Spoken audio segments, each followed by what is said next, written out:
Hello and welcome to today's podcast. My name is Corey Huff and I am a creative writing student at Full Sail University.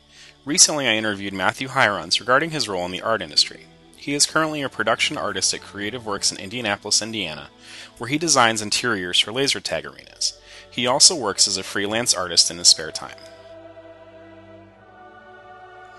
What do you see as the role of the visual arts in our mass-mediated world, and particularly in your profession?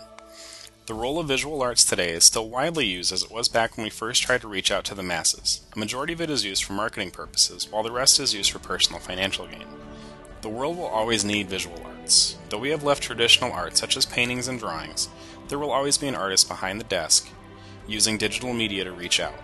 Without these visuals, the consumer is unaware of what they are getting, and the visual has to have some artistic flair in order to excite the consumer into committing. With new communications and media technologies, imagery is almost instantly available. Do you believe that this is having a positive or negative influence on the industry? Technology today is at a positive influence for artists because it provides two things. It provides inspiration as a way to discover new styles and allow the artist to try and come up with new ideas. The downfall with technology is that the computer will always make things easier. Art tools on a computer provide the tools needed, and it's much easier to correct mistakes. Any artist can have fun with that, but personally I think we need to break away from digital media and keep our practice in the traditional arts. What popular images do you see that are frequently rechanneled throughout the entertainment industry? Popular images that I see used over and over again for the sake of entertainment would be things like studio logos, such as the MGM Lion, the Warner Brothers Shield, or the Paramount Pictures Mountain.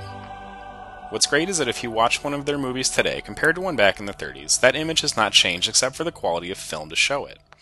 The reason we see these images recirculated is the same reason I argue with Microsoft fans that Apple does it right. There is one style of iPhone amongst 12 styles of Androids. This kind of variety can be confusing to a consumer. If the product is done right from the beginning, then there is no reason to fix what is not broken. I'm not against Android, it is a great phone. But I believe that Apple uses its logo to back up a good product rather than utilize flashy marketing tricks. Are there particular images that this industry has popularized and/or created? If you were to go back to 2005, and I placed two movie options in front of you, one having a logo for Warner Brothers and the other a logo for a company called Legendary Pictures, you would choose the Warner Brothers movie. Of course, after watching Batman Begins and 300, you might head towards Legendary for a few times. Since that logo has established its roots, it can now be used on every single licensed product they produce. Each time you pick that product up, you know that you would not be holding it unless it had a strong foundation. Who is one of your favorite visual artists, and/or what is your favorite style of visual art? My favorite visual artist is Drew Struzan, who is well known by anyone who watches movies. Drew is responsible for creating some of the greatest film posters in the industry and is a great example of how traditional art overcomes today's digital media. Steven Spielberg has used his work for years with films like Goonies and Hook, but his most popular work is with George Lucas on Star Wars and Indiana Jones. To me, a photograph can do nothing but copy and freeze a moment in time. A painting captures emotion from both the subject and the creator. You see the skill involved, and it makes you invest thought into two people when you only see one.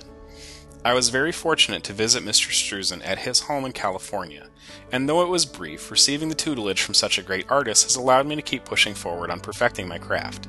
When I asked what his favorite painting that he has created was, he simply responded, "My next one," which means that we cannot be stuck in the past, for if we do, we will never improve.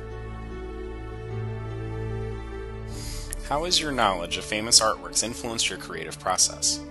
Past artists have influenced my creative process by allowing me to view what is out there and tweaking their styles. I've been taking a pinch of style from this artist and a dash from that one to try to make it my own. It would be negative for me to say that art is complete. It's just not true, but it does feel that way at times. I always say that creating your own style is like trying to patent your own invention. Everything has been made as far as the eye can see, and it can be difficult to look past that. Art is history. We must use what has come before us to learn from and find ways to see past the fog that lies in front of us.